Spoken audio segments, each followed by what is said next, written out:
טוב, ערב טוב לכולם. שמי בנימין טרופר, עבדתי בעבר בבית ספר שדה כפר עציון, והיום אני עובד בעיקר בירושלים, מדריך סיורים, מעביר הרצאות שעוסקות באקטואליה של ירושלים, בדגש על מזרח ירושלים, ופה בעצם המציאות היא אקטואליה מאוד של ירושלים, ואנחנו היום בעצם נעסוק במה מחפשים האיראנים בירושלים, מה כל כך מעניין את האיראנים בירושלים. ההרצאה הזאת היא בעצם של בית ספר שדה כפר עציון ועמותה שנקראת זאת ירושלים, שבה אני עובד היום. ובתמונה שאתם רואים ברקע, אתם רואים את חסן נסראללה על קופת צדקה, שבה אתם רואים בעצם לא את אל-אקצא, אלא את כיפת הזהב. רובנו קוראים לזה אל-אקצא, אבל אמיתית אמיתית, זו כיפת הזהב, זה לא השם שלה, או קובת הסחרא, כיפת האבן בפי המוסלמים. אבל למה זו קופת צדקה, למה זה העיצוב, כל הדברים האלה אנחנו תכף ניכנס אליהם, וגם לסיפור של התמונה הספציפית, כי מי שמצליח לראות, אתם רואים ברקע גם לא מעט הריסות, אז יש לזה גם חלק מהסיפור. אבל נתחיל דווקא ממש מעכשיו, עכשיו, עכשיו. זו תמונה שפרסם נשיא איראן, או יש להם ביטויים שונים מאשר אצלנו, אבל חמינאי. אצלו ברשתות החברתיות בימים האחרונים, ובה כתוב: ניצחון קרוב ממעלה, הרפובליקה האסלאמית תגבר על הישות הציונית בעזרת האל. אז קל לומר, בסדר, יש עכשיו מלחמה, וכמובן כתוב אללה אכבר מתחת, אבל אה, זה שעכשיו פרצה מלחמה, זו השאלה הגדולה שבעצם מלווה כבר עשרות שנים. מה רוצים האיראנים ממדינת ישראל? זאת אומרת, למה הם כל כך שונאים אותנו? הם רחוקים מאיתנו, מי שרואה את כל האינפוגרפיקות של צה"ל, 1,500 קילומטר למטוס קרב להגיע לצד המערבי של איראן. אם אתה צריך להגיע גם לצד המזרחי, אנחנו מדברים על טווחים הרבה הרבה יותר רחוקים. פה בגרפיקה היפה שהם עשו ב-AI, אתם רואים את שיגור הטילים השונים לכיוון מדינת ישראל, אבל השאלה היא באמת הרבה הרבה יותר רחבה. בסוף, מה הסיפור של האיראנים? למה הם כל כך שונאים את מדינת ישראל?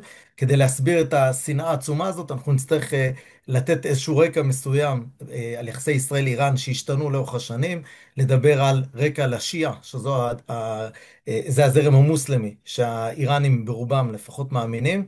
שני אלה ביחד יעזרו לנו להבין היום מה מקור השנאה, ולפני שנצלול לתוכן עצמו, אני רק אומר, אני משתמש פה בהרבה מאוד תמונות שלקוחות מתוך רשתות חברתיות שונות, אינטרנט, פרסומים שרצים במלחמה, והרבה גם לפני המלחמה, או דברים שאני אוסף. אני אגיד מראש, יש שלוש מקורות שלא תמיד מופיע להם הלוגו שלהם, אבל חשוב לפרגן להם. זה ערוץ טלגרם של אבו עלי אקספרס, וערוץ טלגרם של נועם בנט, ששניהם מביאים הרבה דברים, חומרי מקור מהעולם המוסלמי בכלל. ואני נעזר בחלק מהדברים, השתדלתי להשאיר את הלוגו שלהם, אבל אם בטעות יישמט, אז חשוב לפרגן למי שבו נעזרתי. אז אנחנו נתחיל רגע ברקע בכלל לצמיחת האסלאם השיעי, ופה אתם רגע רואים את מפת מה שנקרא המזרח התיכון בימים של ערב הקמת האימפריה המוסלמית. אתם יכולים לראות בכחול וורוד פה במרכז את האימפריה הביזנטית. במזרח, מה שהיום איראן, אתם רואים את האימפריה הססנית, הפרסית, זה לא אסלאם, זה משהו שקדום לאסלאם.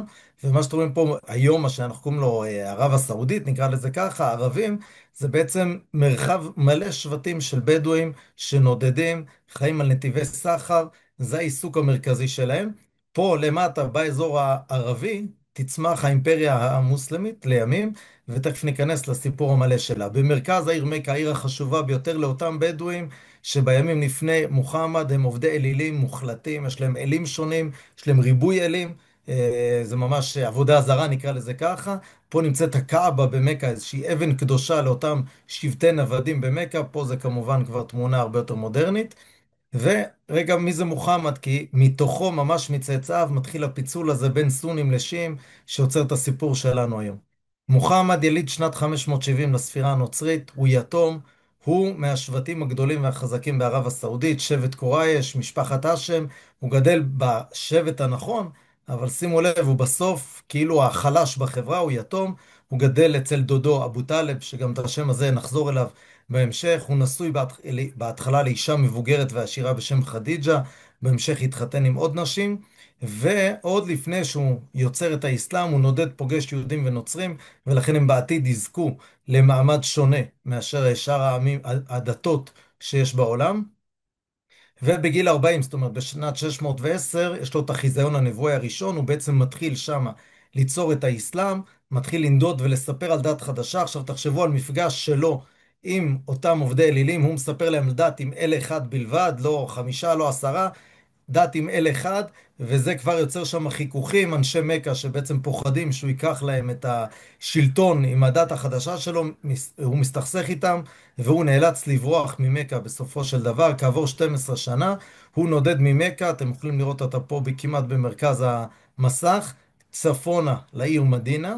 השנה הזאת היא שנת האפס באסלאם, בסדר? היא נקראת ההיג'רה, והיא השנה שבה המוסלמים מתחילים לספור. אנחנו סופרים היהדות עכשיו 5000 תשפ"ה, הנוצרים סופרים 2025, והאסלאם סופר היום, אני כבר לא זוכר כמה, אבל הם סופרים את זה אחרת, הם הרבה מאחורינו. ובמדינה הוא בעצם מתחיל לאחד שבטים סביבו, בסדר? מתחיל ליצור בעצם איזושהי קואליציה של שבטים בדואים שמתחילים להאמין באסלאם, מתחיל לצבור תאוצה, ותראו לאן זה מתפתח. 628 הוא מגיע להסכם עם תושבי מכה שלא נלחמים אחד בשני. במקביל כובש עיר בשם חייבר, שהיא עיר עם רוב יהודי, עיר מאוד עשירה. שנתיים אחרי אותו הסכם הוא מבטל אותו וכובש את מכה, ובעצם מביא למצב שאותם שבטי בדואים בחצי האי ערב הופכים להיות ממלכה מוסלמית. הוא ימות שנתיים לאחר מכן, ועכשיו מגיע החלק החשוב. שנת 632 הוא מת, ומתחילה תקופה שאם אנחנו שמים אותה בכותרת כללית, נקראת תקופת חליפים ישרי הדרך, האל רשידון, אבל הם בעצם החליפים שמוסכמים על כל האסלאם היום, כי מאחריהם מתחיל בלגן עצום, והבלגן בעצם מבוסס על ויכוח עם יום מותו של מוחמד. מי היורש הלגיטימי של מוחמד? האם צאצא, זאת אומרת כמו בית מלוכה, דוד ירש אותו שלמה, את שלמה ירש רחבעם, זאת אומרת זה ממשיך בבית מלוכה עצמה מאבא לבן, ואם אין בן אז זה עובר חזרה לאח אחר מבית המלוכה, או לוקחים את האליטות של ערב הסעודית, של ימינו, של חצי ערב, שנמצאות במרחב מכה ומדינה, ונותנים שמה לאחת המשפחות המרכזיות לשלוט באותה אימפריה שמתחילה לקום. הוויכוח הזה מתחיל עם יום מותו של מוחמד, אבל הוא יימשך עוד שנים ארוכות, והאופציות על השולחן הם בן משפחה, מי הבן משפחה הרלוונטי.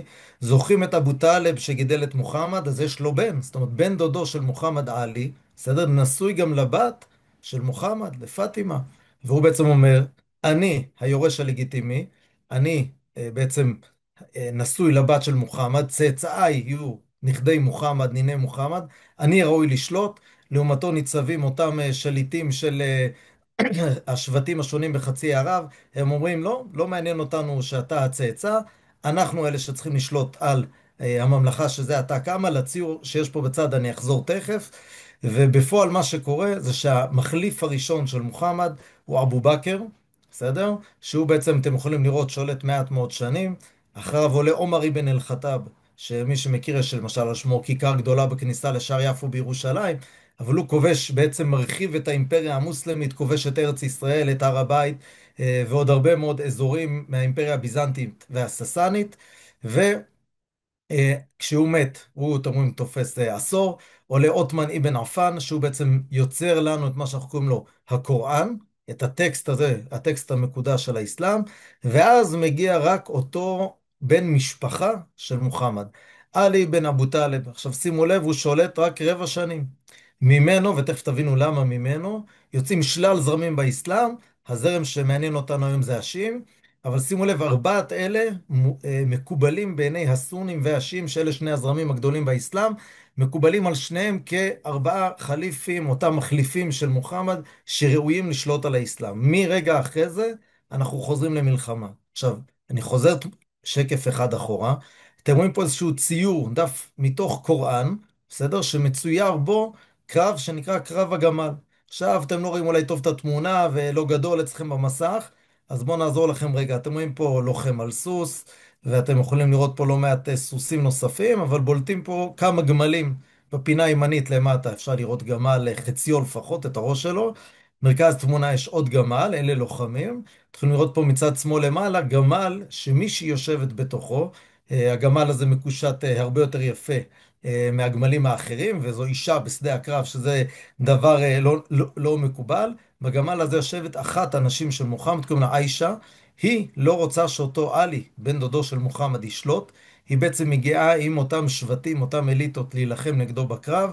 בפועל, עלי מנצח בקרב ונשאר החליף. בסדר? זה קורה פה בתוך אותם שנים שעלי הוא החליף. יש נגדו מאבק גדול לפרוש ולסיים את התפקיד. המאבק הזה לא נגמר בסיפור הזה שלנו פה, וב-660 עלי מודח מתפקידו. עושים לו איזשהו תרגיל פוליטי מסריח, אני לא אכנס פה לעניין, והוא נאלץ לפרוש בחייו, בסדר? הוא לא מת באופן טבעי, הוא לא נרצח כמו חלק מהחליפים לפניו, בסדר? חלקם נרצחו, והוא מודח מתפקידו. כעבור שנה הוא גם יירצח. ומה שאתם רואים ברקע זה הקבר, בסדר? של עלי בעיר נג'ף שבאיראן, סליחה, שבעיראק, בסדר? ומבחינת תומכי עלי, מי אמור להחליף אותו? הבן שלו חסן, הרי הם תמיד טענו שמי שצריך לשלוט זה הצאצאים של הנביא מוחמד. אבל חסן הזה רואה שיש נגדו הרבה מאוד מאבקים והרבה מאוד אנשים וכוחות שנלחמים נגדו, ולכן הוא בעצם מחליט לפרוש. יש הטוענים ששיחדו אותו בהרבה מאוד כסף. חסן בן עלי, נכדו של מוחמד, פורש ולא רוצה להיות חליף. מי שעולה אחריו זה חוסיין, אחיו הקטן, שהוא גם בנו של עלי, נכדו של מוחמד, שמחליט שהוא ייאבק על תפקיד החליף. הוא אומר, אני צריך להיות החליף האמיתי, והוא ממש נלחם כפשוטו. אנחנו מדברים על מלחמות, ומגיעים פה לקרב מפורסם. זו תמונה מעיראק של היום, עיר שנקראת קרבלה, וזה קרב קרבלה שבעצם מתרחש בהפתעה. אותו חוסיין בן עלי, נכדו של מוחמד, צועד לעיר בשם קופה, ובדרך ליד קרבלה מתקיפים אותו אותם שבטים שלא רוצים אותו כמנהיג, אלא רוצים למנות מנהיג אחר. תחשבו שהוא נע עם כמה עשרות אנשים, ביניהם נשים, ילדים. כל מי שנמצא איתו במסע הזה נרצח, בסדר? הוא יכול אולי להילחם, אבל כל שאר המשתתפים בקרב נרצחים, כולל הנשים והילדים. יש ניצול אחד מהקרב הזה, אחד הילדים הצעירים של חוסיין, תינוק, אבל חוסיין עצמו נהרג פה בקרב הזה ונקבר על פי המסורת המקובלת בקרבלה. והנה קרבלה הופכת להיות אחת מערי הקודש האסלאמיות שיעיות. נג'ף, מהתמונה מקודם, גם היא עיר קדושה לשיעים, כי עלי קבור בה, ואני חוזר פה לקרבלה, פה קבור בנו חוסיין בן עלי, נכדו של מוחמד. אז אלה שני ערים קדושות לאסלאם השיעי, תכף נגדיר מה זה האסלאם השיעי, אבל הוא דרך אגב נקבר פה. יש מסורת שקיימת אצל חלק מהשיעים, שהראש של עלי, סליחה, שהראש של חוסיין בן עלי, קבור בעיר אשקלון, בבית החולים ברזילי, לא בבית חולים עצמו, אלא מתחת לאדמה. והמקום הזה גם קדוש בעיני חלק מהשיעים, בית החולים ברזילי באשקלון, לא תאמינו, אבל גם זה קיים אצל השיעים. ויום מותו, ותכף אני אסביר את התמונה המזעזעת הזאת, והיא הכי עדינה שמצאתי ברשתות שאפשר להבין.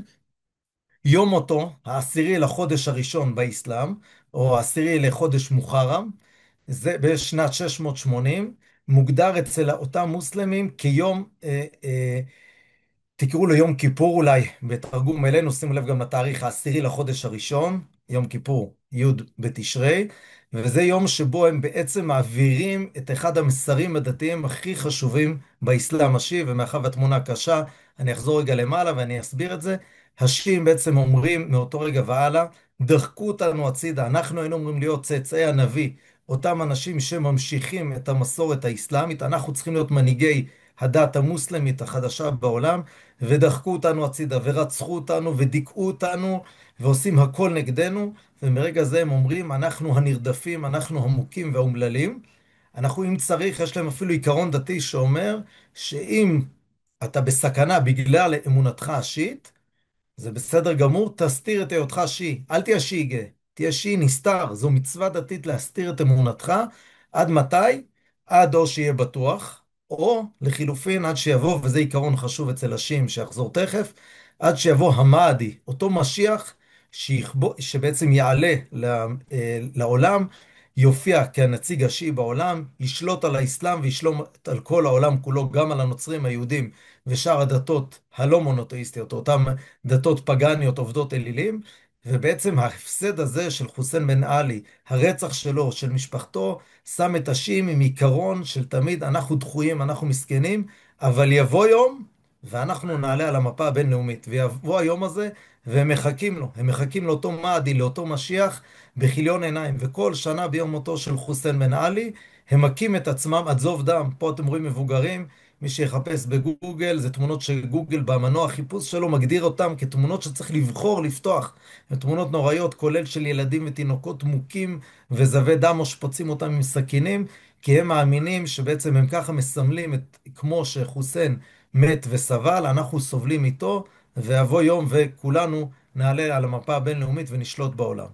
ואם אני רגע שם דברים שעלו פה ועוד דברים שחשובים, לשים יש 4 ערים מרכזיות חשובות. נג'ף, שראינו את התמונה של הקבר היפה, מקום קברו של עלי אבן אבו טלב, אותו בן דוד של מוחמד שנשוי לביתו. קרבלה, איפה שהנכד של מוחמד נרצח ונקבר, ושתי אלה בעיראק, ויש לנו עוד 2 ערים שיעיות חשובות, משהד וקום, הם כבר סיפור יותר מאוחר, בסדר? אבל הם גם כן 2 ערים מאוד מאוד חשובות. אתם כמובן לא רואים פה את ירושלים, וכמובן לא את מסגד אל-אקצא, את אלה אתם לא רואים פה, וייקח זמן להבין מתי פתאום ירושלים תופסת כזה מקום חשוב באסלאם השיעי. אני רגע, רק כדי שתביני את הפרופורציות, בעולם המוסלמי בכלל, 80% הם סונים, בסדר? זה מה שאתם פוגשים. ברשות הפלסטינית, כולם סונים. ערביי ישראל הם סונים, בעזה כולם סונים, בירדן כולם סונים, במצרים הם סונים, בסדר? במצרים אתם יכולים לראות פה שיש סוגים שונים של סונים, אבל אתם לא רואים שמשים לפי הצבעים, בסדר? אתם רואים שכל צפון אפריקה הם סונים, בסדר? איפה אתם מחפשים את השיעים, הם רק 15% מהעולם, ואתם יכולים לראות אותם במרכז המפה, באזור עיראק ואיראן בעיקר, ועוד כתמים כאלה במפה. בעיראק ואיראן השיעים הם הרוב המוחלט, הם מעל 50% מתושבי המדינה. בלבנון, שימו לב, הם העדה הכי גדולה, אבל הם לא מעל 50% מתושבי המדינה, הם רק 35%. אבל אתם יכולים גם להבין כמה הסונים, זו הדת המוסלמית, הזרם המוסלמי הנפוץ בעולם, לעומת השיעים שהם הם מיעוט, והם גם המיעוט הנרדף בעיני עצמם, והם באמת יחסית נרדפים.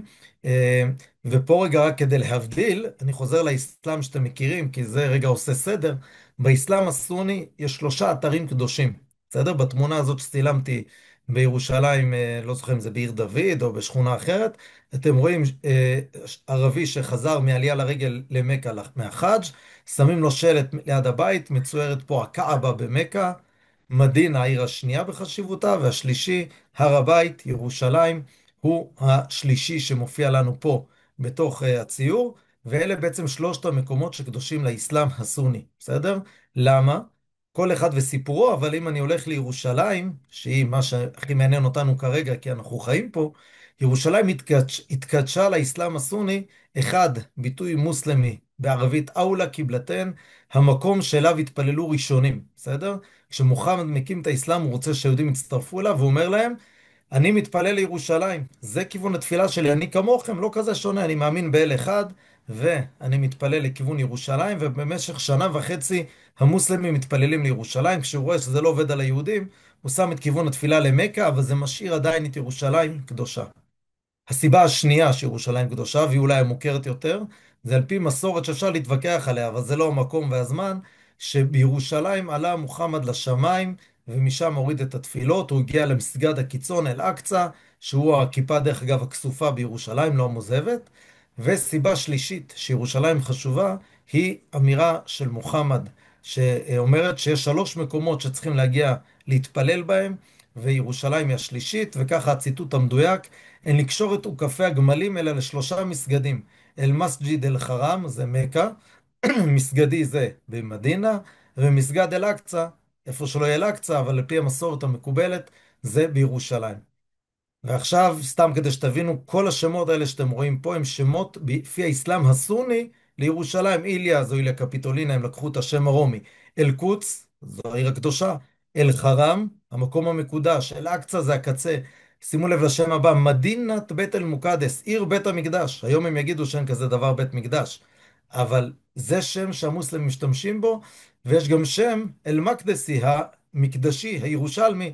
פה מי שצפה בסדרה פאודה בעונה השנייה, אחד מהגיבורים הרעים בסדרה, נידאל עבדאללה, נקרא גם אל-מקדסי, כי המשפחה שלו היא במקור ירושלמית, אבל זה באסלאם שוב הסוני. אבל מה יש לשיעים? בסדר? השיעים לא ראינו ירושלים בכלל. יותר גרוע, לפי השיעים, אל-אקצא לא מקום פיזי, לא מקום גשמי. אין כזה מקום עלי אדמות. אל-אקצא, הם טוענים שבאותו לילה שבו אומרים שמוחמד עלה לשמיים אל-אקצא, אשתו, שהם שונאים אותה, אותה אחת מאותה מלחמה מקרב הגמל, טענה שבאותו לילה מוחמד ישן לידה במיטה. הוא בכלל לא יצא מהבית והגיע לאל-אקצא, הוא עלה רק ברוחו ונשמתו. זאת אומרת, השיעים בכלל אומרים אין כזה מקום אל-אקצא בסיפור הקוראני, בסיפור המוסלמי המקורי, בסדר? אז למה כל החבורה הזאת, שזה דרך אגב, שימו לב, תמונה, בסדר? יחסית חדשה, שנת 2020, בסדר? האייתולה חמינאי, מפקד משמרות המהפכה, הוא עדיין בחיים, מפקד כוח קודס הוא עדיין בחיים, אבל הרמטכ"ל פה ברקע כבר מת, ועוד כמה מהצופים פה ברקע כבר אינם איתנו. כל החבר'ה האלה מנהלים היום מלחמה על אל-אקצא, אבל הם בכלל לא רואים באל-אקצא מקום פיזי במסורת השיעית, וזה מחזק את השאלה שבה התחלנו, מה רוצים האיראנים מאיתנו בכלל כמדינת ישראל, ויותר מכך, מה הם רוצים מירושלים. אז פה אנחנו צריכים להגיע עכשיו, אם דיברנו על השיעים ועל המאבק שלהם עם הסונים, ועל זה שהם הנרדפים והם המסכנים והמדוכאים, והם חולמים יום אחד לעלות לגדולה, אנחנו צריכים עכשיו להגיע לסיפור המודרני של איראן, ולהבין בעצם מה קרה באיראן המודרנית, שגורם לשנאה העצומה הזאת כנגד מדינת ישראל. אז ברקע אתם רואים את האו"ם, את האולם כינוסים של מדינות האו"ם, וזה חשוב לסיפור שלנו. איראן בשנת 1948 היא מדינה חילונית לחלוטין. האנשים שחיים בה הם דתיים, רובם שיעים, אבל המדינה עצמה מתנהלת כמדינה חילונית, היא נשלטת בידי איזושהי שושלת מלוכה שנקראת הפהלווית, בסדר? וב-1948 כשהאו"ם מחליט, ב-47, יותר נכון, כ"ט בנובמבר 47, יש הצבעה על חלוקת ארץ ישראל, איראן מתנגדת לחלוקה הזאת, היא נגד מדינת ישראל. אבל עוברות שנתיים, וב-1950 איראן מכירה במדינת ישראל. לא תמצאו שגרירות איראנית בישראל, אתם תמצאו רק קונסוליה, זה מין נציגות. הם מעולם לא הכריזו רשמית את כל מה שצריך לעשות כדי להקים פה שגרירות, אבל בפועל כל העולם ידע שאיראן מכירה במדינת ישראל, ובאופן גלוי, אם תפתחו עיתונים, חדשות, הייתם רואים מין יחסים כאלה מורכבים, האיראנים כועסים על ישראל, האיראנים אוהבים את ישראל, משהו כזה לא ברור. אבל בפועל, וזה הדבר החשוב, באופן נסתר, היחסים בין ישראל לאיראן היו הדוקים ביותר. ישראל שלחה אליהם אנשים שלמדו אותם חקלאות, פיתוח תעשייה. בלב טהרן היום אתם יכולים למצוא בניינים שחברת סולל בונה ישראלית בנתה. ישראל לימדה אותם כל מיני דברים על מים. ומה ישראל קיבלה? היא קיבלה נפט. מי שמכיר את קו צינור הנפט אילת אשקלון, קצ"א מה שנקרא, הוא נועד להביא מכליות נפט מאיראן דרך הים האדום, מפרץ אילת, להכניס אותו לצינור, להזרים אותו לאשקלון וככה להגיע למרכז המדינה. זה דבר שהתחיל שם, ביחסים ההדוקים עם האיראנים. ישראל מכרה להם נשק ופיתחה איתם אפילו כל מיני אמצעי לחימה בפיתוח משותף. ישראל גם סייעה להם בשירותי ביטחון הפנים, ואני לא מדבר פה על משטרה, אלא על מקבילה של השב"כ, לשמחתנו זה לא ככה בישראל, יותר שירות ביטחון פנים של משטרים טוטליטריים, של משטרים דיקטטוריים, הסוואק, זה בעצם גוף מאוד מאוד מאוד אכזרי, ששם אם החליטו שאתה אשם, אז עצרו אותך לחקירה, דאגו שאחרי עינויים תודה במה שעשית, ואז יוציאו אותך להורג בלי משפט. ולאיראן וישראל היה אינטרס משותף נגד מצרים, וזה בעצם, אתם רואים, יחסים מאוד מאוד טובים סך הכל בין ישראל לבין איראן, ואז ב-1979 מגיעה המהפכה האסלאמית באיראן. השושלת הפהלווית בורחת, בסדר? אני ידעתי היום אם בצרפת מי שקיים ממנה, ואיראן מנתקת את היחסים עם ישראל, היא מקימה, בעצם הופכת להיות מדינה דתית, שיעית, מאוד מאוד אדוקה. המנהיג העליון של איראן זה האייתולה רוחלה חומני. זה כבר לא ראש ממשלה, זה לא מלך, זה לא נשיא, זה איש דת. זה כמו שהרב הראשי ינהל את מדינת ישראל, אז זה הסיפור. הוא האדם הבכיר ביותר במדינה, ואחד הדברים שהכי הכי בולטים בהם על הדקה הראשונה שהם מקימים מדינה, יש להם הרבה צרות משלהם. אבל הם שונאים את השושלת הפעלווית, והם מחליטים שכל מי שסייע לה, שנוא עליהם באותה מידה. ואם ישראל סייעה להם, אז מאליו ישראל שנואה. ויתרה מכך, ישראל עזרה למשטר הפעלווי לפני כן לדכא את אותם אנשים שהתנגדו אליו. ישראל עזרה לאותה משטרה חשאית לדכא מהומות או ניסיונות התקוממות. מאליו ישראל עוד יותר שנואה, כי היא גם עזרה לדכא את אותן אופציות למרידה שהיו לאורך השנים, וזה כבר גורם אחד ששם את ישראל במקום מאוד מאוד שלילי. זה עדיין לא מסביר את השנאה האדירה היום, ובשביל זה צריך להתגלגל קצת קדימה. פה אני אביא לכם כמה וכמה נקודות, חלקם כאילו חוזרות על עצמם, אבל אתם תראו שכל אחת מוסיפה איזושהי דקות קטנה. ברגע שאיראן אישית, בסדר? אז הם מתחילים לבחון את כל יחסיהם, ומבחינתם השושלת הפהלווית היא שושלת שמביאה את תרבות המערב. השליט הפהלוי, המלך, בסדר? אה, מוחמד רזה שאה, הוא בעצם מלך, הוא אדם במקור מוסלמי, אבל התנהגותו ואורח חייו הוא מערבי. והם בעצם אומרים, אותם שיעים עכשיו ששולטים באיראן, אנחנו לא רוצים את תרבות המערב פה. זו תרבות של חומריות, של אימפריאליזם, קפיטליזם, כל הדברים הרעים, אנחנו לא רוצים את זה פה. את כל תרבות המערב. והם קוראים לארצות הברית השטן הגדול, והם מסתכלים על ישראל ואומרים, ישראל היא השליח האמריקאי, האירופאי, המערבי באיראן. היא זאת שעזרה להכניס את תרבות המערב לאיראן, ולכן זכינו לתואר המפוקפק, השטן הקטן, ביחס לשטן הגדול ארצות הברית, כי אנחנו בעצם סוכנים של תרבות המערב בתוך איראן. עכשיו דיברנו על היהדות, ציונות, בסדר? בעיניהם הציונות, התנועה הציונית, ללא קשר להקמת מדינת ישראל, היא שיטה להפיץ את התפיסות המערביות ולפגוע באסלאם. זה לא רק הפצה של תרבות מסוימת, אלא זו תרבות שכל תפיסת עולמה, כך בעיני אותם שיעים, היא לפגוע באסלאם. ולזה גם יוסיפו את הסעיף הבא. היהודים בעצם מאמינים באל אחד כמו המוסלמים. מה הבעיה עם היהודים בכל זאת? שהיהודים לא עשו מעולם תשובה. אלוקים הציע להם שוב ושוב לחזור בתשובה לאורך ההיסטוריה היהודית, והם סירבו. ועכשיו, כשהם לא עשו תשובה, הם גם פוגעים באסלאם, ומנסים למנוע מהאסלאם לשלוט על העולם, ובעצם זה עם שלא עושה תשובה, פוגע באסלאם, זה הופך אותו לעם בזוי, שאסור להתעסק איתו. תופעה של הכחשת שואה, דרך אגב, קיצונית מאוד באיראן. אנשים חוקרים את ההכחשת שואה שם, מתעסקים בזה כל היום. בסדר, הם טוענים שהתנועה הציונית בנתה ויצרה את סיפור השואה כדי לקבל הכרה בינלאומית ולהקים את מדינת ישראל, ובעצם לפגוע באותם מוסלמים, פלסטינים, אותם ערבים שחיים בארץ ישראל, בפלסטינה בעיניהם כמובן, ולא ארץ ישראל, אבל בעצם אומרים, השואה היא סיפור כיסוי לקבל הכרה בינלאומית כדי לפגוע בעם מוסלמי. השאה, לא השואה, הסעיף הבא, בסדר? בעיניהם היה שותף לרעיונות היהודיים, של חומריות כמובן, ולכן חומייני קורא לו המלך הישראלי. זאת אומרת, מי ששלט באיראן היה המלך הישראלי, לא האיראני, בסדר?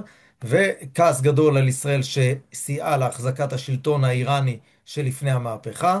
ופה תכף אני אסביר לכם את הסמלים של עיריית תל אביב ושל וושינגטון, בסדר? מדינת ישראל בעיניהם היא שליחה של המערב. היא הוקמה בחיבור של שלוש יבשות, אסיה, אירופה ואפריקה, כדי לתקוע את החיבור של כל המדינות המוסלמיות. זאת אומרת, תסתכלו רגע על המפה הבינלאומית, ישראל תקועה בדיוק בין כל המדינות המוסלמיות, לא משנה סוניות, שיעיות רגע, תקועה באמצע, היא מונעת את החיבור שלהם. זו תוכנית שטנית ביניהם. היא יושבת על אדמה קדושה שמיועדת לאסלאם, וזו תוכנית שבאה לפגוע בהם. והנה תקבלו את הציטוט של שר החוץ האיראני לשעבר, עלי אכבר וולאיטי, אני אפילו לא יודע איך אומרים את שם משפחתו: הציונות היא פגיון בלב הציוויליזציה האסלאמית שנועד לסלול את הדרך לחדירת התרבות המערבית ללב עולם האסלאם. זאת אומרת, אנחנו מביאים את תרבות המערב לתוך האסלאם, אנחנו סכין בלב של האנשים. גם את סוגיית הגרעין האיראני, הם אומרים, אם אנחנו מייצרים גרעין, זה אומר שאנחנו מדינה עצמאית, וזה שמונעים מאיתנו לייצר גרעין, פוגע בעצמאותנו. והם אומרים יותר מזה, זה שארצות הברית לוחצת על איראן נגד תוכנית הגרעין, ומצד שני מאפשרת לישראל, הם אומרים, זה רק מוכיח את הטענה שישראל היא שליחה, שהציונות, היהדות, ישראל, הם שליחים של השטן הגדול, ארצות הברית. וזה עד כדי כך השנאה הזאת, שנשיא איראן החמישי, מוחמד חתמי, מי שזוכר, הוא היה נחשב רפורמיסט, כאילו הנאור יחסית שם בחבורה, הוא אומר שבירת ארצות הברית היא תל אביב ולא וושינגטון. עכשיו, הוא לא אומר שבפועל טראמפ עכשיו יושב בתל אביב. הוא אומר בעצם מה שמנהל את ארצות הברית זו תל אביב, זו מדינת ישראל, היא בעצם מנהלת את ארצות הברית ובעצם קובעת את מדיניותה של ארצות הברית. והנה תראו נאום מאוד קיצוני, נקרא לזה ככה, של האייתוללה חמינאי, אין פה איזה רעיונות דגולים, כן? בוא נודה על האמת בנאום הזה, אבל הוא מסביר קצת את תפיסת העולם המאוד קיצונית שלו. מה אתם? אתם ממשלה ללא שורשים ומקורות, ממשלה מזויפת ואומה מזויפת, הוא כמובן אומר את זה עלינו, אם לא הבנתם. הם אספו אנשים רשעים מכל רחבי העולם והקימו משהו הקרוי האומה הישראלית. האם זו אומה? כל היהודים הרעים והרשעים נאספו שם. אלה שבאו לישראל הם גנבים ורוצחים ורודפי בצע, רשעים ורעים, שנאספו מכל קצוות העולם. הזוהי אומה? לאומה כזאת ולממשלה כזאת אשר נוצרו בצורה כזאת והמכנים עצמם בשם ישראל אין כל דרך פרט לטרור, פה שימו לב אין כל דרך פרט לטרור, כדי להעלים את אותה מדינה מן העולם, בסדר? זו בעצם האמירה שלו בסיפור הזה, בסדר? ומה הוא מצפה עכשיו מאותם שיעים בכל רחבי העולם, וזה חשוב כי אצלם כל דבר הוא בעצם חלק ממאבק, אתה לא סתם יושב לך אה, סליחה. אה, ויכול לעשות מה שאתה רוצה בעיני עצמך, בסדר? אלא צריך לעשות פה דברים אחרים, ופה תראו רגע את התפיסת עולם שלו. אחד, בסדר? רגע, אחד, זה קפץ, הנה. ישראל פורחת כי אנחנו המוסלמים לא מספיק אדוקים. והוא אומר, אנחנו המוסלמים צריכים להתחיל להיות אדוקים יותר. עד שלא נעשה את זה, אנחנו לא נצליח לנצח. וחובה על כל שהיא להשתתף בביאור הרע בעולם בכלל, בין השאר זה גם לבאר אותנו, את מדינת ישראל, מי שלא משתתף הוא שותף לדבר עבירה. התנגדות עצומה באיראן להסכמי השלום עם מצרים, ירדן, הסכמי אוסלו, לא משנה, על כל השלבים, וגם על הסכמי אברהם. מה הרעיון? הם אומרים, אנחנו לא מכירים במדינה יהודית. מדינת ישראל קיימת על אדמה שהיא קדושה למוסלמים. מי שכורת איתה ברית, בעצם כורת הסכם עם השטן. הוא לא יכול לתת אדמת קודש מוסלמית לעם אחר. ובעצם פה ביקורת מאוד קשה על התפיסות שלנו, של המוסלמים בארץ ישראל, הסונים ומדינות השכנות אלינו. הוא כמובן חושש ברקע שאם אה, אנחנו לא נקבל את תשומת הלב של המאבק הבינלאומי, אז יתעסקו עם האיראנים על כל מיני דברים שלהם. אבל אחד הדברים החשובים שהוא טוען זה שהסיבה שישראל לא חוסלה בכל המלחמות, מלחמת העצמאות, מבצע קדש, ששת הימים, יום כיפור, שלום הגליל, לא משנה, תנו כל מלחמה שתהיה, זה כי מי שנלחם איתה אלה מדינות חילוניות, לא מדינות דתיות, בסדר? הכופרים לא יכולים לנצח, והקוראי עכביש שהבאתי לכם בצד, יכול להיות שחלקכם מכירים את הנאום המפורסם של נסראללה. נאום קוראי עכביש, זה נאום משנת 2000, יום אחרי שצה"ל נסוג מדרום לבנון, נסראללה מגיע לבינג'בל בדרום לבנון, נותן נאום מאוד ארוך כהרגלו, הוא היה רטוריקן דגול, ושם הוא משתמש במשל שנמצא בקוראן, ואומר שמדינת ישראל היא כמו קורי עכביש. זה נראה חזק, אבל בפועל זה הרבה הרבה יותר חלש. ובאותו נאום הוא מתייחס להרבה מהדברים שאתם רואים פה. הוא אומר לפלסטינים, אל תחתמו על הסכמים עם ישראל, אם הסכמים לא מקבלים כלום כשאתה מכיר בשטן, אומר להם, תהיו יותר דתיים, אתם תנצחו, בסדר? וכל המסרים האלה שאנחנו מדברים על איראן בעצם נמצאים גם בתוך חיזבאללה, חיזבאללה ארגון שיעי, אנחנו עוד נגיע אליו תכף.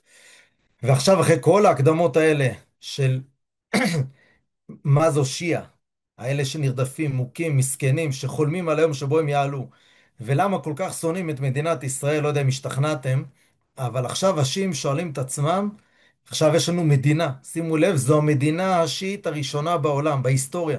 עד אז השיעים לא שלטו באף מדינה, ממש, כאילו, הדת השיעית לא שלטה במדינה. שיעים חיו במדינות, שיעים הצביעו, שיעים היו ראשי ממשלה אולי, אבל מדינה שהיא על טהרתה, תפיסת עולמה אישית, לא הייתה, ועכשיו שואלים את עצמם אותם שיעים באיראן, איך אנחנו הופכים להיות לא רק עוד מדינה, אלא איך אנחנו מקדמים את כל העולם המוסלמי והופכים להיות האליטה המובילה, ופה אנחנו מגיעים חזק מאוד לירושלים. אז הם עושים כמה דברים, ואלו הם. אחד, הם אומרים, מה יכול לעזור לאחד את העולם המוסלמי? וזה הפלסטינים. הפלסטינים בעצם יצרו מצב שכל מדינות ערב שעוטפות את ישראל, תמיד נלחמו במדינת ישראל סביב הסוגיה הפלסטינית. אומרים האיראנים, אנחנו נצטרף פנימה. 1,500 קילומטר מרחק, זה לא מעניין. אין גבול משותף, זה לא מעניין. אנחנו ניכנס לסוגיה הפלסטינית, ופה בהערת סוגריים, זה גם קצת כפרה על זה שאיראן אומנם התנגדה להחלטת החלוקה, אבל מעולם לא סייעה לפלסטינים, והם בעצם אומרים, אנחנו נאמץ את הפלסטינים. שתיים, אם אני מחפש דרך יותר חזקה לאמץ את הסיפור הפלסטיני ולאחד את האסלאם, אז יש מוקד משיכה דתי מוסלמי בינלאומי, ירושלים ואל-אקצא, שמושך מאז ומעולם מוסלמים. שימו לב, חאג' אמין אל-חוסייני היה סוני, אבל חאג' אמין אל-חוסייני טבע סיסמה שעד היום אנחנו סובלים ממנה: אל-אקצא בסכנה. לוקחים, משעים את אותו רעיון ואומרים אל-אקצא בסכנה, זה מושך כל מוסלמי בעולם לכיוון ירושלים, להילחם במדינת ישראל. לירושלים יש חשיבות, לא לאל-אקצא. אל-אקצא, הרי אמרנו לפני רגע, לא קיימת אצלם, היא משהו לא פיזי, היא משהו רוחני, אבל ירושלים היא כיוון התפילה הראשון, אאולה קיבלתן. אז היא מקום קדוש גם עבורנו השיעים, ירושלים. אז אנחנו הולכים להילחם על ירושלים, ופתאום אל-אקצא מדבר רוחני הופך להיות דבר גשמי, פיזי. הם מתחילים לדבר על אל-אקצא על פני כדור הארץ, לא אל-אקצא ברוח. הם פשוט מתעלמים מאותה אמונה שהם האמינו בעבר, מתעלמים, לא מדברים עליה יותר, ופתאום ירושלים ואל-אקצא הם מוקדי מאבק. הם אומרים אל-אקצא בסכנה, הם אומרים זה מקום התפילה, כיוון התפילה הראשון, אנחנו שם. והדבר הנוסף שכבר נרמז מקודם, הם לוקחים ציטוט מהקוראן שמדבר על אברהם אבינו שמציל את לוט, לא משנה, ומילטנו אותו, את אברהם ואת לוט, אל הארץ אשר נתנו ברכתנו בה למען שוכני העולמים. יש ארץ אחת שבקוראן מוגדרת ארץ מבורכת, זו רק ארץ ישראל. אומרים השיעים, אם זו הארץ המבורכת היחידה בעולם, איך ייתכן שהיא נמצאת בידי כופרים, בידי יהודים? ולכן הם בעצם מחליטים לצאת ולהילחם על הדברים הללו, ואומרים אם ניקח את כל אלה, נאמץ את הפלסטינים, נילחם למען ירושלים, ונציג את ארץ ישראל כאדמת קודש, ארץ מבורכת, העולם המוסלמי ילך אחרינו. אנחנו נמשוך את העולם המוסלמי ונהפוך מעדה נרדפת לעדה המובילה. והם ממציאים שיטה פרקטית איך עושים את זה. והם ממציאים יום חדש, יום ירושלים האיראני, יום קוץ, בסדר? זה יום שישי האחרון של הרמדאן. ברמדאן יש 4 ימי שישי. הם לוקחים את יום שישי האחרון קבוע וקוראים לו יום ירושלים. זה לא יום חגיגות, זה בעצם יום קריאה לשחרור ירושלים או שחרור אל-קודס, שחרור אל-אקצא. הם מבקשים מכל העולם המוסלמי, גם הסונים, גם השיעים, לציין אותו ולבצע בו תהלוכות, וזה משוואה מתמטית. מוקד דתי מוסלמי מאחד פלוס נגד מדינה שנואה על כל העולם המוסלמי שווה שלטון על האסלאם כולו. אם הם יובילו את המאבק למען המוקד הדתי ונגד אותה מדינה ועם שנוי, הם יהפכו להיות השליטים על העולם המוסלמי כולו, שיעים וסונים, ומעדה נרדפת הם יהפכו להיות עדה מובילה. בתמונה שאתם רואים למטה אתם רואים אנשים צועדים בדמשק בשנת 2018 ביום ירושלים האיראני עם דגם של כיפת הזהב. הוא לא כל כך מוזהב אמנם בתמונה, אבל אתם יכולים לראות את הדגם. והנה כרזה, אתם רואים פה כל מיני חבר'ה שיעים, הם מעולם לא הגיעו, זה אל-אקצא בתמונה, הם מעולם לא היו שם, זה פוטושופ כמובן.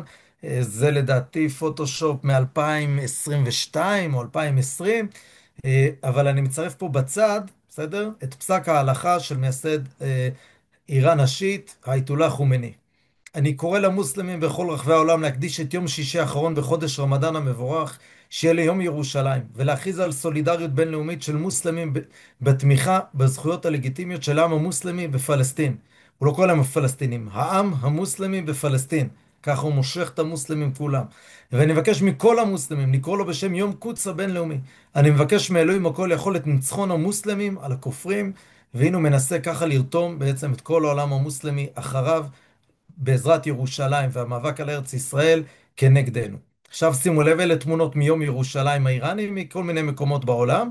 זה לא כזה משנה רגע, אבל התמונה הימנית העליונה, אתם נמצאים כרגע בעיראק, בסדר? אתם רואים חייל הולך עם כרזה גדולה, ועליה אתם רואים בגדול את כיפת הזהב, וברקע בקטן שוב את ירושלים כולה עם כיפת הזהב. ופה בכרזה הקטנה של ההולכים מאחוריו, אתם רואים את האייתוללה חומני ואת כיפת הזהב וכיפת הכסף, אל-אקצא וכיפת הזהב. זה למשל בעיראק. למטה, תמונה ימנית התחתונה היא באיראן, בסדר? שריפת דגל ארצות הברית, השטן הגדול. מי שיחפש תמונות, יום ירושלים האיראן נמצא בשפע של שריפת דגלי ישראל. יש קצת גיוון, שורפים גם את דגל ארצות הברית.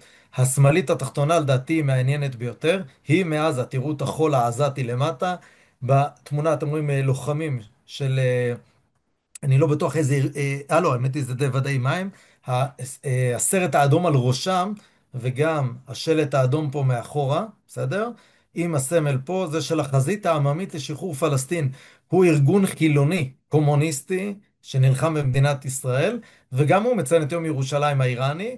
בכרזה הימנית פה אתם רואים את נסראללה, בשמאלית אתם רואים את קאסם סולימאני, מפקד כוח קודס האיראני, מי שאחראי להעביר החוצה לעולם את התרבות האיראנית ואת ההשפעה שלה. נדבר על הכוח הזה עוד מעט בקצרה.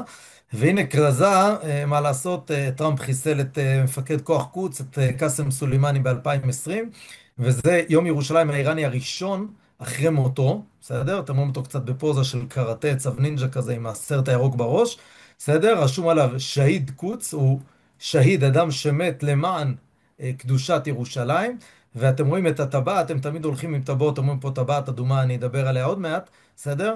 אז הטבעת שלו פה התחלפה, במקום אבן אדומה, יש לו את כיפת הזהב על ראש שמחתו.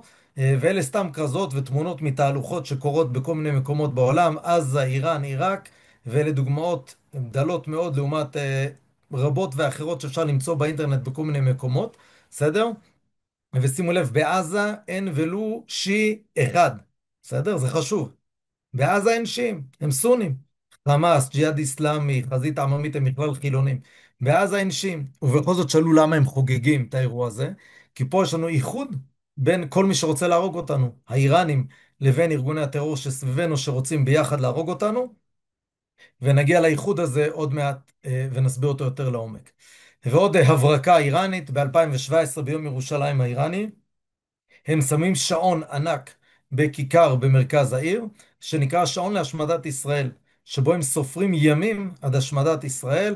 היה שם 8,000 ומשהו ימים עד השמדת ישראל ביום שהשעון הזה הונח, אז אתם יכולים לחשב עד 2040, זה השנה, בסדר? ופה אני רגע אומר הערה.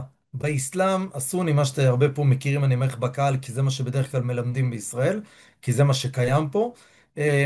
מדברים על זה שיהודים הם בני חסות, ישלמו כופר, לא יהרגו אותם.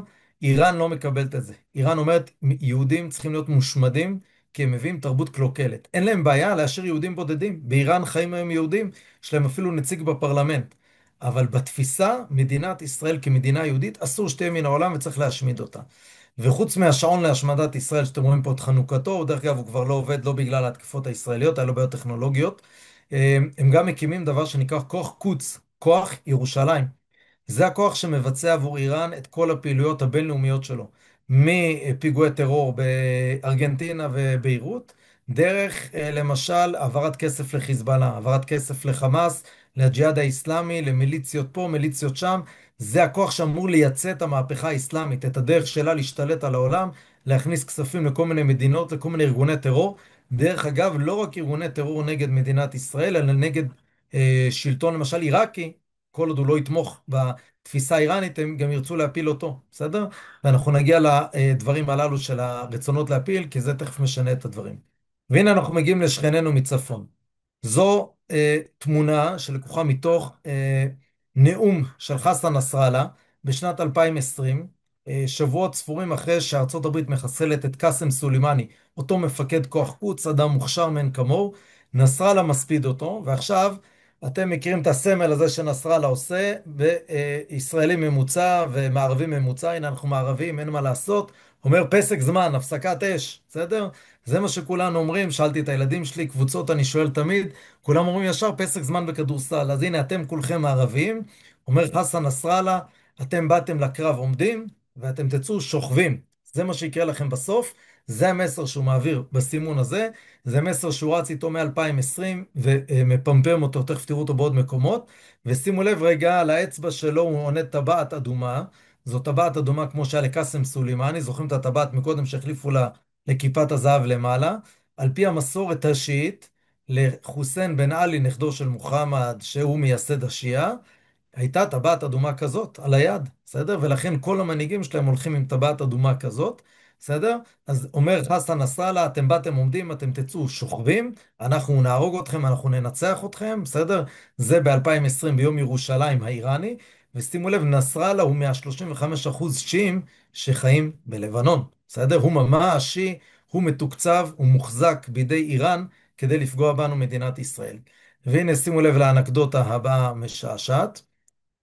2022, יום אל-קודס האיראני, 2022, זו כרזה שהם מפרסמים. למטה כתוב בערבית יום אל-קודס אל-עלמי העולמי, אתם רואים חייל ישראלי מגיע כדי לראות בכיפת הזהב אל-אקצא בפיהם, ועומד מולו נסראללה עם היד ובולם אותו, בסדר? הוא אומר לו, אתה לא תפגע ואתה תצא מפה שוכב, אתה תמות. ויש כרזות כאלה קשות מאוד, דרך אגב, לצפייה, שחיזבאללה פרסמו עכשיו במלחמה, עם התנועה הזאת, ומאחור החיילים מפנים פצועים, אמנם תמונות בעיקר מלבנון השנייה, בשנת 2006, אבל הם משתמשים במוטיבים האלה כל הזמן כדי לפמפם את המסר שלהם. אז הנה נסראללה, שכננו לשעבר מצפון, והנה תמונות מטורפות. יום ירושלים 2025, לפני כמה שבועות. תסתכלו על הבחור פה במרכז, הוא חובש כיפה שחורה. הוא לא חרדי, הוא יהודי שחי באיראן. והוא ועוד שאר יהודי איראן נאלצים לצעוד ביום ירושלים האיראני, ברחבי איראן, פה זה לדעתי בעיר איספהאן, בסדר? ולכת עם שלטים, ירושלים עיר האלוהים וסימן לאחוות של יהודים, נוצרים ומוסלמים, בתרגום שלהם, האיראני לא מוצלח במיוחד, אבל הם בעצם באים להראות, הנה, יהודים גם הם מעלים את ירושלים על ראש שמחתם, רק שהיא צריכה להיות בשליטה שיעית, ואם התמונה הזאת לא מספיקה, אז זה מטהרן, גם יום ירושלים האיראני, ותסתכלו ברקע, כיפת הזהב, קאסם סולימאני נסראללה, ומטושטש פה ברקע בשלט עם המגן דוד, משהו להשמדת ישראל, בסדר? אז זה יום ירושלים האיראני, כמו שאתם רואים, חוגגים אותו נפלא, קוראים להשמדתנו, להשמדת מדינת ישראל באופן עקבי, ואם כל זה לא מספיק, אז אני לוקח אתכם רגע למלחמת חרבות ברזל, תראו עד כמה המוטיב של אל-אקצא חזק גם אצל השיעים. חמאס קראו למלחמה תופן אל-אקצא, מבול אל-אקצא, אבל השלט שאתם רואים פה מולכם הוא מטהרן, כיכר מרכזית בטהרן. ביום פרוץ המלחמה הם תולים את השלט הזה, שעליו כתוב, החלה מלחמת השחרור הגדולה, תופן אל-אקצא. ואם זה לא מספיק, אני לוקח אתכם ל-25 לעשירי, 23, תחילת המלחמה יחסית, שבועיים וקצת לפרוץ המלחמה. יושב פה חסן נסראללה בביירות, מבקרים אותו שניים חשובים. הבחור עם הזקן הלבן יותר, זיאד נחלה, מנכ"ל הג'יהאד האיסלאמי בביירות, ולידו יושב סאלח אל-ערורי, מספר 2 בחמאס, הוא גם הוא חי בביירות, בסדר? ובאים לתאם את המלחמה עם נסראללה, בסדר? ברקע את מי אתם רואים? את המנהיג העליון הראשון של איראן, המנהיג הנוכחי השני. יושב פה נסראללה איתם, הם יושבים לתיאום שלבים הבאים במערכה. אני מזכיר לכם כמה זה נשמע רע, אבל למזלנו בשביל העשירי רק חמאס והג'יהאד האיסלאמי תקפו מעזה, כי אם זה היה מתואם עם נסראללה, מצבנו היה הרבה הרבה יותר קשה באותו יום. אבל הם יושבים פה לישיבת תיאום. ובעצם נסראללה אומר להם, אני אמשיך לתמוך בכם. מי שמכיר, התמיכה הייתה מאוד חלבית, נקרא לזה ככה. זה היה מטריד, זה פגע בהרבה מאוד אנשים בצפון, אבל זה לא היה מירב יכולותיו של נסראללה באותם ימים. ובסוף הישיבה, נסראללה עושה עוד משהו. אתם רואים פה מכתב, המכתב הזה קשור לדבר הבא. ביום הזה נופלים לחיזבאללה 9 לוחמים. מירי של צה"ל, טנקים, טילים, מטוסים, מסוקים, לא משנה רגע. 9 לוחמי חיזבאללה נופלים, וזה מגיע כבר למספר 38 נופלים של חיזבאללה מפרוץ המלחמה. עכשיו, ביחס לשביעי לעשירי אנחנו מדברים על כלום, אבל בצפון המציאות שונה לחלוטין, ונסראללה שרואה שלוחמיו נופלים ונהרגים, מבין שהוא צריך לרתום אותם מחדש, והוא מחליט שכל נופל שיפול במלחמה הזאת יוגדר מעתה שהיד בדרך לאל-קודס, בערבית עלי טריק אל-קודס, בסדר? הלוחם הזה הוא בדרכו לירושלים, והנה השהיד הראשון שזכה במודעת אבל החיזבאללאית שלו לתואר השהיד הקדוש עדל מוחמד זעתר אבו עלי, הוא שהיד בדרך לאל-קודס. באותו יום כבר נהרגו אחריו עוד כמה, ומאז זו הייתה מודעת האבל הקבועה של חיזבאללה על הנופלים בקרב. אבל זה חשוב, כי תראו איך הוא מאמץ מוטיב שהוא אומר, זה מוטיב שמחזק. הם טיפחו מ-1979 את ירושלים, ירושלים, ירושלים, אל-קודס, צריך להילחם עליה. ב-2023 זה כבר מחזק אותם עצמם, זה לא רק לגרור את כל העולם המוסלמי. חמאס לקח את המוטיב אל-אקצא כדי לגרור את כל העולם המוסלמי. נסראללה לוקח את אותו מוטיב כדי לחזק את לוחמיו, למרות שאני מזכיר לכם שבשיעה בבסיס ירושלים לא קדושה. ונאום נסראללה ביום ירושלים האיראני 24, הנאום האחרון שלו ביום ירושלים, את הבא הוא כבר לא ציין יותר. ושימו לב איך הוא צריך להסביר את יום ירושלים האיראני. בתמונה אתם רואים את אסמאעיל הנייה שחוסל ביולי 24, וסלאח אל-ערורי שחוסל בינואר 24, ונסראללה שחוסל בספטמבר 24, וככה אומר נסראללה בתוך נאום מאוד מאוד ארוך. הנושא של ירושלים הינו סוגיה דתית שכל הרשויות הדתיות מכירות בחשיבותו, עד כדי כך שהם התירו שימוש בכסף שנתרם למטרות דתיות לשמש למען הסוגיה הזאת. זאת אומרת, אתה יכול לקחת צדקה ולהשתמש בה למען ירושלים, לא למען עניים. דבר זה לכשלעצמו משקף את עומק החשיבות הדתית של הסוגיה. בסדר? ואתם יכולים לראות פה התמיכה בסוגיה שרבים מאשימים שלא בצדק את הרשויות הדתיות שלנו בטענה שהיא סמלית בלבד. ואינה תמיכה חומרית באה לכדי מעשה והודגשה מאז ביתר שאת החל משנת 1979. דילגתי למטה, הכרזתו של האימאם חומייני על תמיכה ללא תנאים בסוגיה הפלסטינית הייתה אחת הסיבות למלחמה המתרגשת על איראן גם בימים אלה. זה היה נכון באפריל 24 ונכון ברגעים אלה ממש.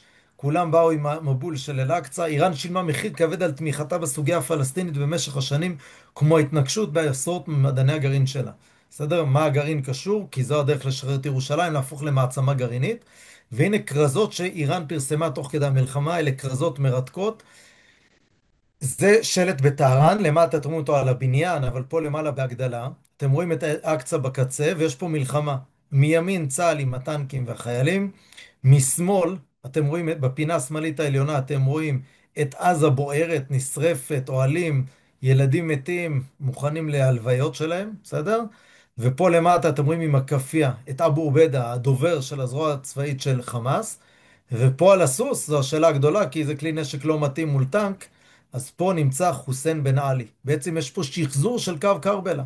אתם בעצם במדבר, ליד נווה מדבר, יד המפרץ הפרסי, ובעצם חוסיין בן עלי מוביל מחדש את קרב קרבלה, אותו קרב שבו הוא מת, וכתוב פה בפרסית, מה הוא היה עושה? מה חוסיין בן עלי היה עושה? יוצא להילחם במדינת ישראל או לא? והתשובה היא ברורה לשין. ברור שיוצא להילחם גם אם הוא ימות. בעצם הם אומרים, המלחמה עכשיו של עזה, גם אם כולנו נמות, היא מלחמה שחוסיין בן עלי היה יוצא אליה, ואנחנו מוכנים להיות מדוכאים ונרדפים. גם עכשיו, העיקר לא לוותר ליהודים. ועוד כרזה מאיראן, ממבנה אחר במהלך המלחמה, זה שלב מתקדם יותר, זה אוגוסט 24. אתם רואים פה במרכז את קאסם סולימאני שחוסל ב-2020, ולידו את אסמאעיל הנייה שחוסל בסוף יולי 24, כשבעצם הם מובילים בדגל את איראן ואת הצבא שלה מקרבלה, אותה עיר של חוסיין בן עלי בצד שמאל, אל אקצא. זאת אומרת, שימו לב, הם הולכים, אתם רואים פה את החיילים צועדים, ואותם שני שהידים מובילים לירושלים, ואתם רואים איך הם מגייסים את המוטיבים הדתיים השיעים. אמנם העיר סונית, אבל זו הדרך לרתום את העולם המוסלמי כולו, שיעי וסוני, להיות תחת איראן, והכל דרך ירושלים. והנה אני חוזר איתכם לתמונה שבה פתחנו, ואנחנו יחסית לקראת סוף ההרצאה, ואז גם יהיה זמן לשאלות. את הקופת צדקה הזאת מצאנו בתוך לבנון, בתמרון האחרון, במלחמה, בכפר קטן שנקרא אומטות, כפר קטן, כפר סוני, בבית של אדם סוני. אני יודע שהוא סוני כי תעודת הזהות שלו הייתה בבית, הוא עצמו לא היה.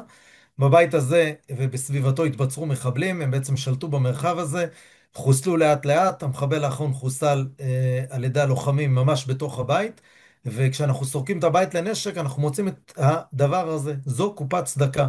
בסדר? עכשיו שימו לב, בעל הבית הוא סוני, ויש לו בבית קופת צדקה שנועדה לתת כסף לחיזבאללה של ארגון שיעי. אבל מה נסראללה אומר לו? אתה חולם על אל-אקצא הסונית? אני אעזור לך להגיע לשם. תרום לי את הכסף ותגיע למקום הזה. ופה אני אראה לכם סרטון שראיתי אותו בתחילת המלחמה, ותמיד אמרתי וואלה מעניין. שימו לב, זה סרטון שחיזבאללה פרסם לסונים לתרום לו כסף. אני מקווה שזה יעבוד. אילי, אם זה לא עובד, תגיד לי, בסדר? היי, אילי עובד? ايه وهاي כן, עובד. دعمكم بيوصل مثل هالصاروخ.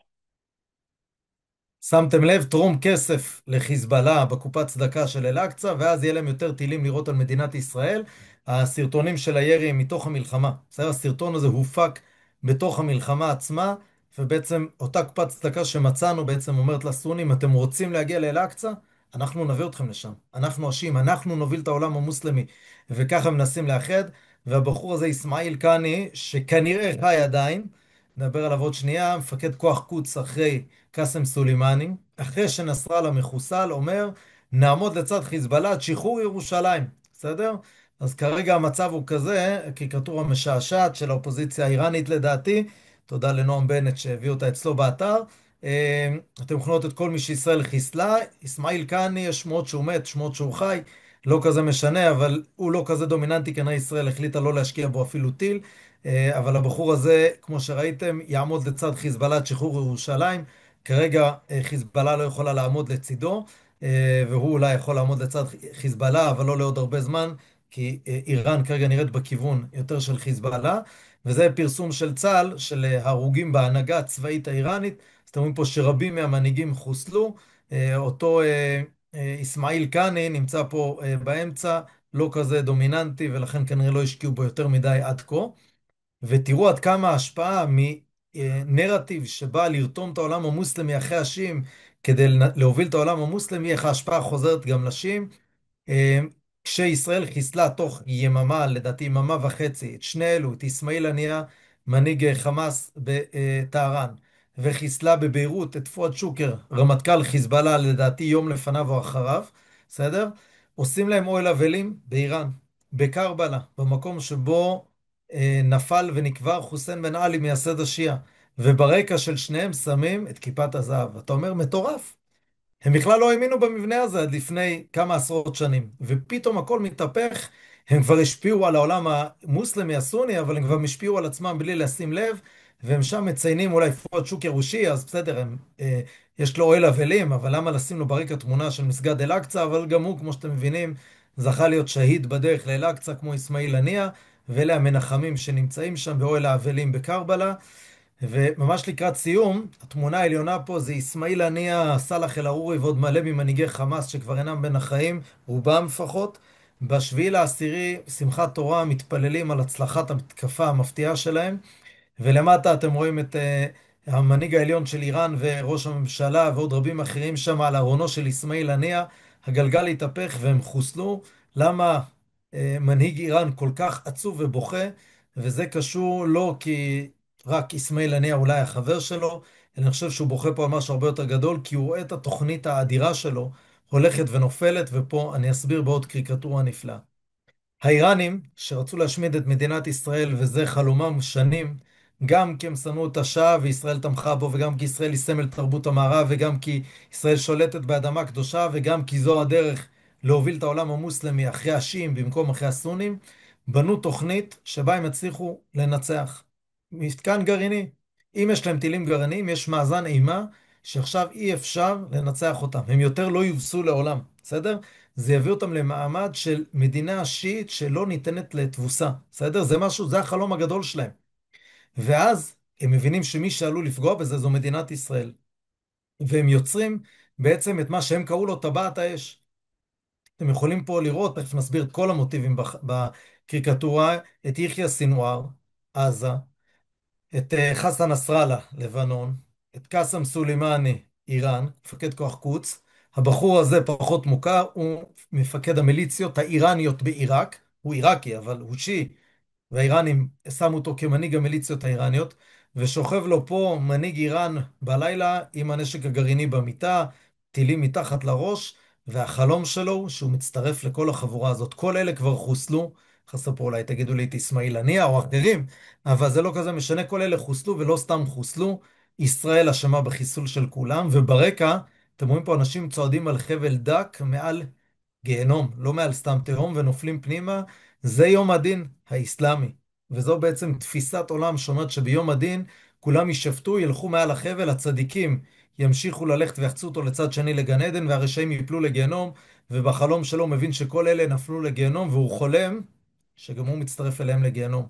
ויותר גרוע, רואים את הטבעת, אותה טבעת אדומה שקאסם סולימאני חבש, ושחסן נסראללה לובש, אותה טבעת של חוסיין בן עלי של השיעים, שהם חלמו שהנה הם מחזירים את השיעה לגדולה. הוא חולם עליה ואומר, הסוף שלי כנראה הולך להיות כמו כל החבורה הזאת, בסדר? ובעצם מה שקורה במלחמת חרבות ברזל, ועולה הרבה ברשתות החברתיות, ופה אני אנסה לנסח את דבריי בזהירות רבה, המלחמה הזאת נפתחה באחד הימים הקשים של מדינת ישראל, אם לא הקשה ביותר, בשמחת תורה, 7/10. אבל היום הקשה הזה שעוד לא הסתיים, כי אנחנו בעצם עם עדיין חטופים בעזה ומלחמה שלא מסתיימת, מקבל תפנית מאוד מאוד מרשימה בחודשים האחרונים עם נפילת חיזבאללה. היום נפילת איראן, גם אם המשטר לא ייפול, איראן בעצם חטפה מכה מאוד קשה. ובעצם כל התוכנית שלהם להקיף את ישראל בטבעת אש ולומר למדינת ישראל, אם תנסו להשמיד את הגרעין האיראני שאמור להביא אותנו לגדולה על העולם המוסלמי ולאימפריה שיעית שלא יורדת יותר למטה והיא כבר לא הדחויה והמושפלת, והטבעת הזאת, ברגע שישראל תפתח במלחמה נגד הגרעין האיראני, תתקוף את ישראל מכל כיוון, בעצם כל טבעת ההגנה הזאת, טבעת האש האיראנית, קרסה ונפלה בחודשים האחרונים או בשנה וחצי האחרונות, בתהליך איטי, כואב, קשה מאוד עבור מדינת ישראל, אבל אם תיקחו את לילות המתקפה האיראנית של 200 טילים, אם הטבעת האש הזאת כולה הייתה עובדת, הייתם רואים פה בלילה אחד אלפי רקטות מסוגים שונים מהטילים העצומים האיראנים של החצי טון וטון, דרך אלפי רקטות מלבנון ועוד מאות רקטות מעזה, הכל היה אמור לפעול ביחד, ועוד מתימן ועיראק, ובעצם הטבעת הזאת היא טבעת האש שהתפרקה, ומה שנשאר זו אותה הטבעת של חוסיין בן עלי, שהם יכולים אולי רק לדמיין אותה, אבל הם בעצם כבר לא רואים אותה, והקריקטורה היפהפייה הזאת היא קריקטורה שפורסמה אחרי שמשטר אסד נפל, תגידו שזה כמו דומינו, כמו באולינג, בסדר, נופל חסן נסראללה, מפיל את אסד, אז המשטר האיראני עוד עמד, אבל היום אתם רואים שהוא כבר יותר מתנדנד, או בקריקטורה שראיתי אתמול של צייר ישראלי, התמנון האיראני זרועותיו נחרטים לאט לאט, לא נשאר ממנו כבר הרבה, בסדר? אז כל הקריקטורות האלה בעצם משקפות את הנפילה של טבעת האש ואת השינוי שחווה איראן. ולסיכום רגע, כדי שמכל מה שראיתם פה תוכלו לצאת עם משהו מסודר, אחד, הם שונאים אותנו כי הם שנאו את השאה האיראני, את המנהיג הקודם, וכששונאים אותו, שונאים את כל מי שתומך בו, וזו מדינת ישראל בין השאר. הם שונאים את ישראל כי היא משקפת את התרבות המערבית שהם שונאים ומתנגדים אליה, ורואים אותה כתרבות שפוגעת באסלאם. יש שם גם אנטישמיות קלאסית, ויש שם את המנוע לאיחוד האסלאם מאחורי השיעים. שנאת ישראל, אהבת אל-קודס, ביחד יאחדו את כל האסלאם, מאליו יביאו את השיעים להיות מובילים של האסלאם, וזה משהו שהם חולמים עליו. והנה ציטוט של חמינאי, המנהיג העליון של איראן היום, אבל היום זה כבר לא חוכמה שיכתוב את זה: צריך לפעול בעוצמה מול הישות הציונית הטרוריסטית, לעולם לא נתפשר עם הציונים. אז היום יש לנו באמת חוב שכבר גדל, אחרי השבוע החולף באמת יש לו סיבה לגיטימית יותר לשנוא אותנו. ונסיים בשתי קריקטורות יפהפיות שהביא גם נועם בנט, שאיראנים ציירו, המבצע נקרא עם כלביא, אבל פה איראן מצוירת כאריה, ביבי מצויר כעכבר מפוחד שנושך את האף האיראני ובקושי מצליח לעשות אותו נזק. ובקריקטורה הבאה, שוב האיראנים הם האריה, וישראל, אתם רואים אותם פה, עכברים בורחים ממגיני דוד. ובעצם אומרים, אנחנו, האיראנים, הם האריה, לא עם ישראל או אריה, למרות שבמציאות זה נראה קצת אחרת. ויש שם משתעשעים אפילו ואומרים שאם זה הסמל האיראני העליון, אז עוד מעט נחזור לסמל התחתון שסימל את השושלת הפהלווית, השושלת האיראנית ששלטה לפני השלטון השיעי, שסימלה הוא אריה. ונסיים בהפטרת פרשת שבוע ובתמונה ממוצאי שבת בירושלים, צולמה מעיר דוד של טילים נופלים לכיוון המרכז, דרך אגב, הם לא נופלים בירושלים, וחלק פה זה הפיצוץ הגדול זהירות, אבל מלבד הרבה מאוד יכולות מדהימות של צה"ל ושל הנהגת מדינת ישראל והמוסד, בהחלט קשה לומר שאין פה, כמות הניסים בשבועות האחרונים היא מדהימה, ולכן הפטרת פרשת השבוע היא חשובה מאין כמוה. לא בחיל ולא בכוח, כי אם ברוחי אמר השם צבאות. מקווה שעשיתי לכם סדר בדברים.